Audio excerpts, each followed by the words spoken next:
नमस्ते प्यारे बच्चों, आज हम शिक्षा निदेशालय की हिंदी विषय की कक्षा 7 वर्कशीट नंबर 2 पर चर्चा करेंगे बच्चों।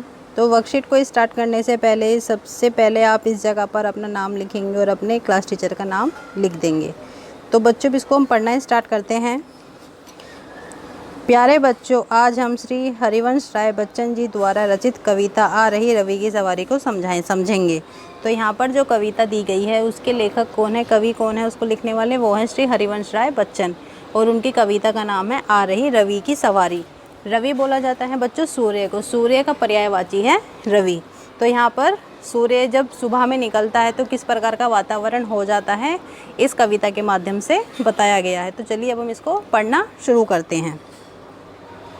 नव किरण का रथ सजा है, कली कुसुम से पस सजा है, बादलों से अनुचरों ने स्वर्ण की पोशाक धारी, आ रही रवि की सवारी।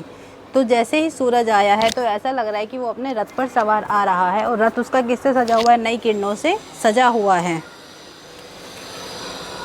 और जो जैसे ही सूरज आता है तो कैसे पीली पीली किरणें बच्चों बिखर जाती हैं। तो उसका जो सूरज है, जो उसका जो रथ है वो पीली किरणों से सजा हुआ है। और जो जब सूर्य निकलता है तो जितने भी फूल होते हैं, बाग बगीचे होते हैं, वो सब क्या हो जाते हैं, खिल जाते हैं।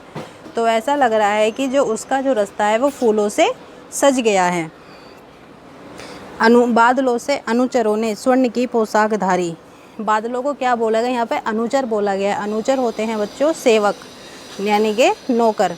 तो जो नौकर हैं, जो सूर्य के जो नौकर हैं बादल, ऐसा लग रहा है कि जैसे उन्होंने सोने की पोशाक, सोने के कपड़े पहन लिए हों, क्योंकि सब जगह क्या हो गया, सूर्य के निकलने से उसकी किरणें फैल गई, सब जगह पीला पीला वातावरण हो गया है। तो ऐसा लग रहा है कि जो उसके नौकर हैं बादल, उन्होंने सोने की पोशाक पहन ली है।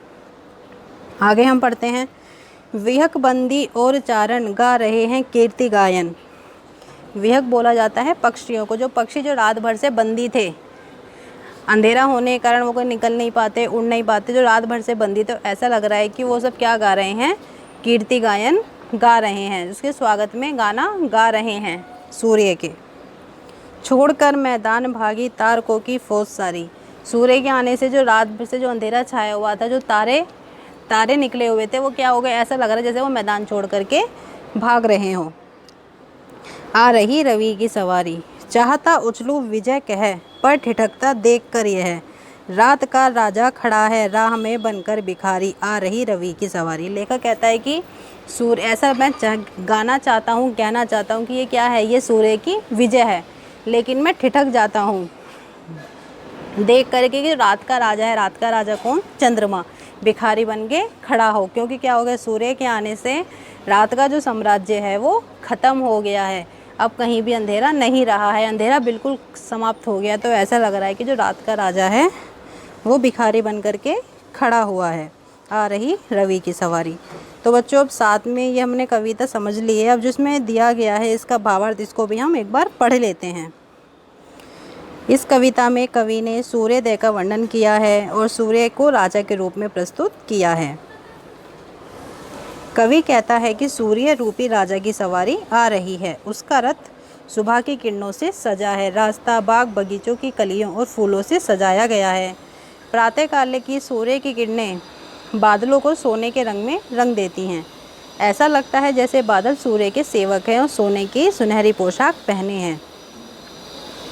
इस प्रकार सूर्य की सवारी आ रही है। प्रातःकाल जब सूर्य उदय होता है तो रात के अंधकार से सभी को मुक्ति मिलती है। ऐसा लगता है जैसे कोई राजा विजयी होकर अपने रथ पर सवार होकर आया हो, और अपने राजा को देखकर उसके पक्षी रूपी बंदी और अन्य सेवक उसकी प्रशंसा में गीत गा रहे हैं।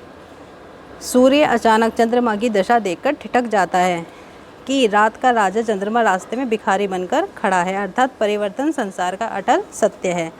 जिस प्रकार रात के अंधेरे को सूर्य अपनी किरणों से दूर कर देता है, उसी प्रकार मनुष्य के जीवन में सुख और दुख का चक्र चलता रहता है। अतः मनुष्य को आने वाली हर परिस्थिति के लिए तैयार रहना चाहिए, इसी में समझदारी है। तो यहाँ पर बच्चों ये हमने इसको समझ लिया। अब इसके हम प्रश्न उत्तरों को देखते हैं। तो बच्चों पहला प्रश्न है, सोने की पोशाक किसने पहनी है। तो हमने पढ़ा था अनुचरों ने, बादलों जैसे अनुचरों ने, तो इसका उत्तर होगा सोने की पोशाक बादलों ने पहनी है। इसके बाद अगला प्रश्न है, प्रशंसा में कीर्ति गायन कौन गा रहा है। तो इसका उत्तर होगा बच्चों पक्षी प्रशंसा में कीर्ति गायन गा रहे हैं। अगला प्रश्न है, रात का राजा भिखारी बनकर क्यों खड़ा है? तो इसका उत्तर होगा, रात का राजा भिखारी बन खड़ा है क्योंकि सूर्य के आने से रात का साम्राज्य खत्म हो गया है। अब है सूर्य के 3 पर्यायवाची लिखिए। तो इसके पर्यायवाची हो जाएंगे बच्चों रवि, दिनकर, सूरज। इसके बाद है विलोम शब्द। बच्चों रात का विलोम होता है दिन, विलोम का मतलब होता है उसका उल्टा, और पर्यायवाची का होता है समानार्थक, समान जिसका अर्थ हो। तो इसका विलोम होगा, रात का होगा दिन, अंधेरे का होगा उजाला। इसके बाद है सोचकर लिखिए कि यदि सूर्य ना होता तो क्या होता। तो बच्चों आप इसमें अपने अनुसार भी उत्तर लिख सकते हैं। मैं आपको उदाहरण के तौर पे बता दूं, आप इस तरह से लिख सकते हैं कि यदि सूर्य ना होता तो दिन नहीं निकलता, सब और अंधेरा छाया रहता, पेड़ पौधे सब खत्म हो जाते। तो यहाँ पर बच्चों हमारी वर्कशीट नंबर 2 कंप्लीट होती है। आप इसको कंप्लीट कर लीजिए और अपने टीचर्स को भेज दीजिए। साथ ही बच्चों अगर अभी तक आपने इस चैनल को सब्सक्राइब नहीं किया है तो सब्सक्राइब भी कर लें, ताकि जब भी मैं इस पर वीडियो डालूँ तो उसका नोटिफिकेशन आपको सबसे पहले मिल जाए। ओके बच्चों, have a nice day, thank you.